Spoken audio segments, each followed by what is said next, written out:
Olá! Para nossa análise de hoje, a gente tem aqui um material, olha, fascinante, de uma empresa brasileira chamada Firace.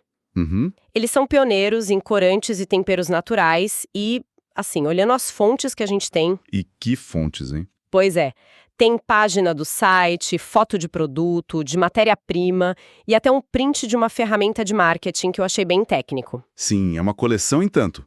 A gente vai desde imagens quase, sei lá, agrícolas de sementes secando ao sol, até esse painel de SEO local. Exato. Então a missão aqui é tentar conectar esses pontos, sabe? Como uma empresa que, pelo que diz o site, começou em 1955, se posiciona no mercado hoje em dia. É a grande questão. E essa jornada deles começa de um jeito muito específico. A primeira frase que eu li no material foi: tudo começou em 1955, extraindo beta-caroteno de cenouras frescas. Que imagem, né? É quase artesanal. É uma história que já tem aí quase 30 anos de estrada. E já nesse comecinho a gente tem uma pista da evolução deles. Porque eles mencionam que hoje a base de carotenoides, que são os pigmentos, vem das sementes de urucum. Ah, sim, eles mudaram a fonte. Exato. Essa transição da cenoura, que é um vegetal super comum, para o urucum, que é uma semente nativa e especializada, isso já diz muito sobre foco, sobre expertise. Eles não ficaram parados no tempo, né? Foram atrás da melhor fonte. Essa história de começar com cenouras é ótima, mas os materiais deixam bem claro que hoje o coração da empresa bate por outra matéria-prima, né? O urucum, com certeza. O urucum.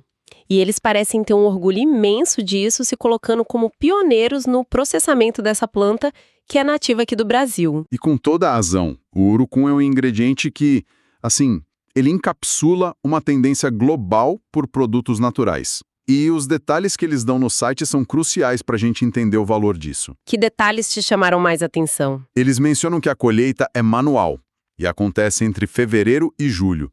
Isso já de cara tira aquela imagem de um processo industrial frio, sabe? E nos leva para o campo, para a mão de obra humana. Sim, e tem mais dados que constroem essa imagem. Cada árvore, eles dizem, produz em média só 4 quilos de sementes e vive mais de 20 anos. Isso dá uma dimensão do ciclo, do tempo, do cuidado que está envolvido. Nossa, E as imagens que a gente tem são espetaculares. Tem uma que mostra o fruto espinhoso aberto, com as sementes de um vermelho super intenso, e outra que, nossa, me impressionou muito, que é a da secagem. É um verdadeiro mar de sementes vermelhas espalhadas ao sol. e o destino final disso tudo, né? São produtos que estão na nossa mesa todo dia. O site cita queijos, embutidos, molhos. Isso. As fotos deixam um impacto visual bem claro. Aquele amarelo vibrante de um queijo prato, a cor de uma linguiça. Muitas vezes é o urucum que está por trás dessa aparência. Então, o que a gente tem aqui é um ingrediente local, genuinamente brasileiro, que virou uma peça fundamental na engrenagem da indústria de alimentos global. Exatamente. Ele está colorindo produtos no mundo todo. E isso, em termos de marketing, é um ativo poderosíssimo. Como assim? Bom, no mercado onde os concorrentes podem usar corantes sintéticos de fontes anônimas, a Firace não vende só um ingrediente. Ela vende uma história, uma origem, um selo de autenticidade brasileira. E o cliente deles usa essa história também. Exato. O fabricante de queijo, por exemplo, também pode usar essa narrativa para vender o produto dele. É uma vantagem competitiva que vai passando para frente, em cascata. Certo, o urucum faz todo sentido. É um produto nacional, história forte. Mas aí eu fui ler o material sobre a cúrcuma, ou açafrão da terra, e eu fiquei um pouco confusa. Ah, essa parte é boa. O site diz que a planta é nativa da Ásia. Mas de repente surge uma história sobre os bandeirantes em Goiás. Como é que isso se conecta? Parece quase uma lenda. É uma história fantástica, não é? E é exatamente esse tipo de narrativa que enriquece um produto. Segundo eles, os bandeirantes teriam espalhado a cúrcuma em Goiás para demarcar locais onde eles suspeitavam que tinha ouro. Caramba! Se é um fato histórico super preciso ou se é mais folclore, nem importa tanto quanto o efeito que isso causa. Transforma um simples pó amarelo num artefato cultural, sabe? Exato. De repente, o corante que vai no macarrão tem uma conexão com o ciclo do ouro no Brasil. É uma camada de significado que eu nunca esperaria encontrar. Isso muda totalmente a percepção do ingrediente. Com certeza. Eles também mencionam um dado técnico que dá uma ideia da escala. O processo de desidratação da raiz tira uns 80% do peso. O que mostra a complexidade logística por trás de algo que parece tão simples, né? Precisa de uma quantidade enorme de matéria-prima para ter o pó concentrado. Mas se a história da cúrcuma já é surpreendente, acho que o próximo item da lista de corantes deles leva o prêmio de origem mais inesperada. Ah, sim, eu tive que ler 2 vezes para ter certeza. Estamos falando do carmim de cochonilha. Eu vou ler a descrição do site porque ela é muito direta, não deixa dúvida. É extraído das fêmeas prenhas do inseto Dactylopius coccus costa, originário do México. É sempre um choque para quem descobre isso pela primeira vez. Pois é. Aquele tom de vermelho super intenso, quase rosa, muito comum em iogurtes, bebidas, sobremesas, vem de um inseto. Exatamente, o inseto minúsculo que vive em cactos. Isso me faz pensar na engenhosidade humana, sabe? Quem foi a primeira pessoa que olhou para aquele bicho e pensou: acho que isso aqui pode dar um ótimo corante para o meu iogurte. É incrível. E isso ilustra um ponto fundamental sobre ingredientes naturais. A palavra natural abre um leque de possibilidades que vai muito, muito além do reino vegetal. A natureza é uma fonte de pigmentos em lugares que a maioria de nós nem imagina. Em plantas, minerais. E, como a gente vê aqui, insetos. Isso levanta uma questão importante, né? Sobre a expectativa do consumidor. Quando alguém lê corante natural no rótulo, será que a imagem que vem na cabeça é a de um inseto esmagado? Provavelmente não. Mostra um certo descompasso entre a realidade da indústria e a percepção do público. Sem dúvida. E é por isso que a transparência é tão importante.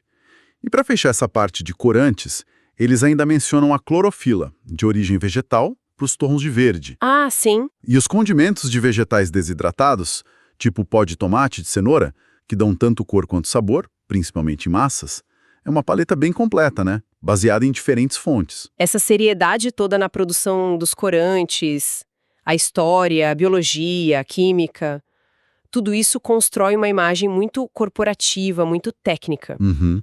Mas o que me surpreendeu nos materiais foi descobrir que eles têm um outro lado. Uma personalidade completamente diferente quando o assunto é sabor. Assim, a linha de temperos. A comunicação ali é outra história, né? É como se fossem duas empresas diferentes sob o mesmo teto. Totalmente. Eles têm um produto chamado fumaça líquida, que já é interessante. Mas o que me pegou de verdade foi um tempero para carne chamado Aquele Amor Especial. O nome já é bom. O nome é ótimo, mas a frase de marketing que acompanha é simplesmente genial. Tô curioso. A frase é: te ajudo a economizar porque não pago dupla sertaneja. Não, é muito bom. É genial. Eu tive que rir. É um humor tão específico, tão brasileiro. É uma piscadela para o pequeno empresário, para o dono do açougue, que entende perfeitamente essa referência cultural e econômica. E aí a gente vê a mudança de tom de forma explícita. O tom muda completamente. Sai daquela linguagem mais técnica industrial, o que a gente chama de B2B, né? De uma empresa para outra. Sim. E entra num diálogo muito mais próximo, quase de amigo, com o consumidor final ou o pequeno comerciante. Cria uma cumplicidade. A aposta. Porque existe uma outra versão, o tempero vermelho para carnes, com muito mais amor. E a diferença destacada, em maiúsculas, é que este é pronto. Não precisa ajustar o sal. O foco na praticidade. Total. Fácil de usar, aplicação única. Eles estão falando direto com quem está na correria da produção. Aquele slogan da dupla sertaneja é um caso de estudo de como criar uma personalidade de marca. Ele conecta o produto com a cultura popular, usa o humor para comunicar um benefício real, que é a economia, e cria uma identidade que gruda na mente. É brilhante. E a criatividade não para por aí. Para o chimichurri, eles destacam a origem argentina. Para o caldo de bacon, o convite é: use sua imaginação e mude o sabor da vida. Nossa. O Colorau Premium vem com a afirmação bem ousada: o mais forte e fininho do Brasil. E a cúrcuma, que a gente já viu como corante, reaparece aqui como tempero com a frase: mais que colorir, a cúrcuma te ajuda a viver. Use sem moderação. O que isso mostra é uma estratégia de dar a cada produto uma voz, uma personalidade.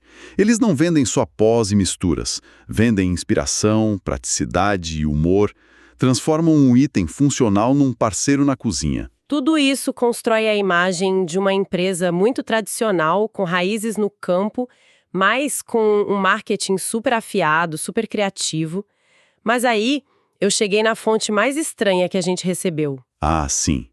O arquivo 009 localou. Isso, um print de tela que parece ter saído, sei lá, de um filme de hacker e que muda um pouco essa percepção. Essa fonte é a ponte perfeita entre tradição de 1955 e a realidade de negócios do século XXI.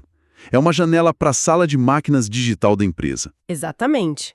O que a gente vê é um painel de desempenho de palavras-chave no Google, com filtro geográfico para a cidade de Maringá, no Paraná. E os dados contam uma história bem clara. Conta aí. Para a busca fabricante de corantes naturais Maringá, a Firace aparece na posição número 1, dominância total. O que faz todo sentido, né? Considerando tudo que a gente já falou. É o carro-chefe deles, a maior especialidade. Certo. Para corante alimentício Maringá, eles caem um pouco, para a posição 6, o que ainda é muito bom. Mas o contraste é o que chama atenção. Nos temperos, imagino. Exato. Quando se busca por fabricante de temperos Maringá ou fornecedor de condimentos Maringá, eles despencam, posições 26, 32. É uma diferença brutal e a primeira coisa que eu pensei foi: ué, eles simplesmente não se importam com os temperos no online? É uma ótima pergunta. E a resposta provavelmente está na estratégia por trás dos números. E qual seria... Uma interpretação é que o público-alvo para cada linha de produto é radicalmente diferente. E os canais de venda também. Quem busca fabricante de corantes naturais online é provavelmente o gerente de compras de uma grande indústria. É um cliente de alto valor. O peixe grande. Exatamente. A estratégia online parece ser um arpão focado exclusivamente nesse cliente industrial. Já quem busca fornecedor de condimentos, pode ser um restaurante pequeno, o dono de um açougue. Entendi. Para esse público, talvez o canal de venda principal não seja o Google, mas sim o representante comercial que bate na porta, o distribuidor local. Faz todo sentido. Então, as posições baixas nos temperos não seriam um descuido, seriam uma decisão estratégica. Eles focam o investimento de SEO onde o retorno é maior e mais direto. Precisamente. Isso não mostra uma empresa parada no tempo. Pelo contrário, mostra uma empresa extremamente focada e eficiente no seu marketing digital. Eles entendem quem são os seus diferentes clientes e como alcançar cada um. Usando a ferramenta certa para cada um. Isso. Para um, a mais moderna ferramenta de busca, para outro, talvez o método mais tradicional de vendas. É uma estratégia híbrida e muito, muito inteligente. Então, quando a gente junta todas essas peças, qual é o retrato que emerge da Firace? Olha, o retrato é o de uma empresa multifacetada. Começa com uma base agrícola sólida, com raízes fincadas na terra brasileira com o urucum. Sobre essa base, eles constroem um negócio de ciência e tecnologia, transformando matérias-primas, até mesmo insetos do México, em ingredientes industriais de alta performance. E ao mesmo tempo eles têm essa outra faceta, quase um alter ego na linha de temperos. Isso. Ali a comunicação se torna vibrante, bem-humorada, conectada com a cultura, falando de igual para igual com o pequeno comerciante. É uma dualidade fascinante. E a camada final é da estratégia digital, que amarra tudo. Mostra que essa empresa de quase 70 anos não está só sobrevivendo. Ela está competindo de forma sofisticada no ambiente online com um foco cirúrgico em seus objetivos. A análise desses materiais, no fundo, é um estudo de caso de como a indústria de ingredientes opera hoje. É uma mistura complexa de agricultura, ciência, história e marketing digital.